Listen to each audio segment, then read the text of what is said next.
वहां से भेजी है, जिसके अंदर बहुत ही अजीब सी चीज नजर आई है, जिसे देखने के बाद वैज्ञानिक भी हैरान हो चुके हैं।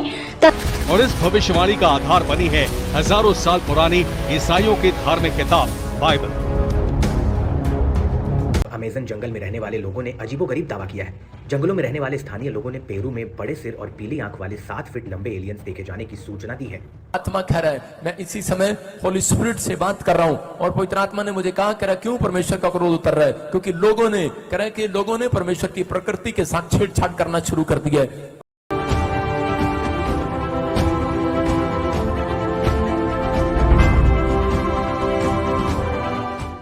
सुना पिछले दिनों में जो प्रभु ने बताया कि इंडोनेशिया में भूकंप आएगा, दिल्ली में भूकंप आएगा, इंडिया में भूकंप आएगा और बहुत सारी बात।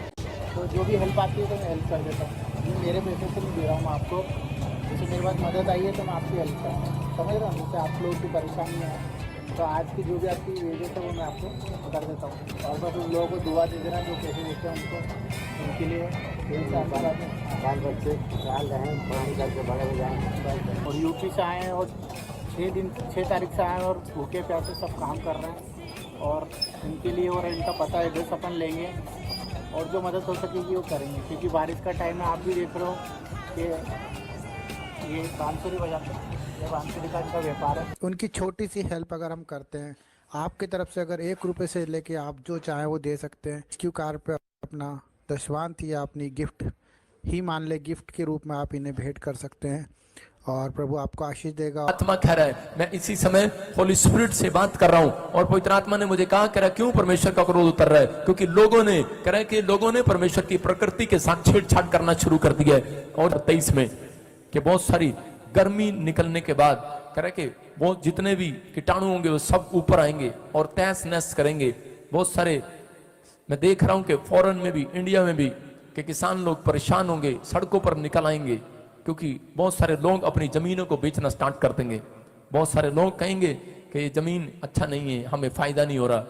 लेकिन जो लोग इस समय विश्वास कर रहे हैं इन प्रार्थनाओं पर, परमेश्वर कह रहा है कि मैं तुम्हारा फेवर करूंगा यीशु मसीह के नाम में।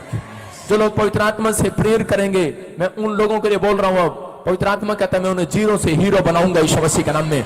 लेकिन याद रखना, कह रहा है कि 2023 में जब आप ऐसी आफत को सुनेंगे, आप कहते हैं कि ये हर बार हो जाता है, लेकिन नहीं, पवित्र आत्मा ने मुझे कहा ऐसा नहीं होगा। आत्मा कह रहा है, मैं इसी समय होली स्पिरिट से बात कर रहा हूं और पवित्र आत्मा ने मुझे कहा, कह रहा क्यों परमेश्वर का क्रोध उतर रहा है? क्योंकि लोगों ने परमेश्वर की प्रकृति के साथ छेड़छाड़ करना शुरू कर दिया है। और इसी समय कह रहे कि बहुत सारी प्रॉब्लम्स देखेंगे, आप देखेंगे आने वाले समय में कि साइंस ऐसी बात की खोज करेगी कि आपने देखा कि ट्यूब में कुछ रखने से बच्चा हो जाता है, अब ऐसा कुछ नहीं होगा। एक मशीन रखेंगे उसमें बच्चा अपने आप हो जाएगा। ऐसी साइंस ऐसी चीजें निकाल रही हैं, ऐसी बातें आपके सामने आपको सुनने को मिलेंगी। अबलबा शबलबा बलबा शबलबा बलबा शबलबा बलबा शबलबा। मैं फिर देख रहा हूं कि वायरस फैल रहे हैं अलग अलग तरीके से। कुछ डॉक्टर लोग इंजेक्शन बनाएंगे, लगाने के लिए ट्रीटमेंट करेंगे, लेकिन परमेश्वर का क्रोध होगा कुछ देशों में। वो कहेंगे हैज है, वो कहेंगे कोई प्लेग है, वो कहेंगे कोई वायरस है, लेकिन वो इंजेक्शन लगाएंगे, लेकिन लोग मर जाएंगे। आप सुनेंगे कि हजारों लोग इंजेक्शन के कारण मर जाएंगे। आपको न्यूज में सुनने मिलेगा कि वो डॉक्टर पर केस कर दो। कुछ ऐसी चीजें आपके सामने होंगी आने वाले फ्यूचर में कि समझ में नहीं आएगा।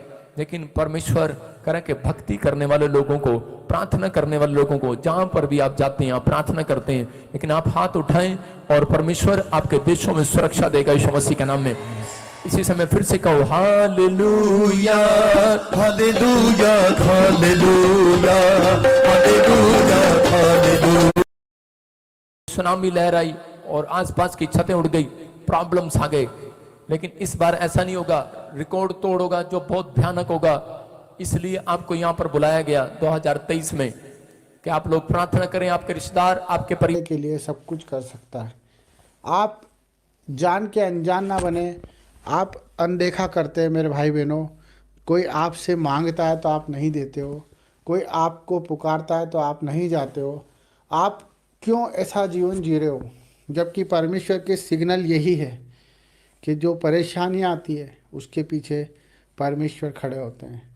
पर जो परेशानियों को देख के परमेश्वर को भूल जाता है, परमेश्वर भी उससे भूल जाता है। मेरे भाई बहनों, आज हम बहुत से भाई उन दुख उठा रहे हैं जो शरीर की पीड़ाओं में, पारिवारिक पीड़ाओं में, कर्जों में हैं, जो आज एहसान तले दबे हुए हैं, जो बोझ तले दबे हुए हैं, जो आज हिम्मत नहीं जुटा पा रहे, जो आज अपने परिवार को नहीं चला पा रहे।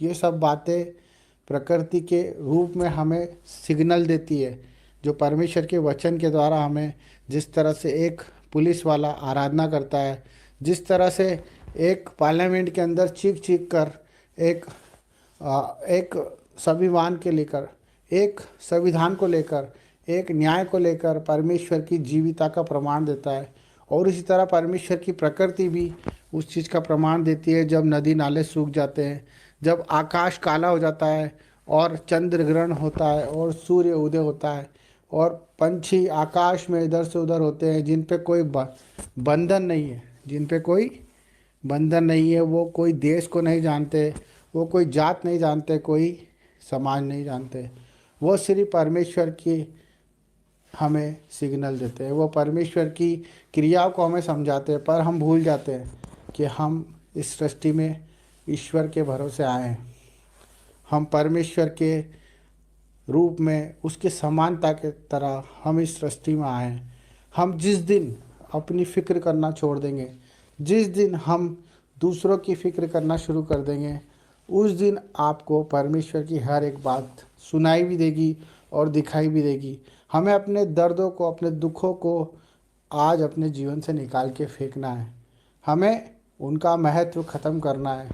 जो हमें लगता है कि हमारे बिना नहीं हो सकता, वो चीज़ों को हमें छोड़ना है। मेरे भाई बहनों, हमें हर एक जिम्मेदारी को प्रभु को सौंपना है। हमें हर एक बात को प्रभु के हाथों में सौंपना है, चाहे वो कितनी भी बड़ी बीमारी क्यों ना हो, हमें परमेश्वर के हाथ में ही सौंपना है। चाहे वो कितना ही बड़ा संघर्ष क्यों ना हो, क्योंकि जब आयुब को आप देखते हो बाइबल में कि वो परमेश्वर को कहता था कि अगर परमेश्वर चाहे तो मुझे मार भी दे तो मैं उस पर भरोसा करना नहीं छोड़ूंगा।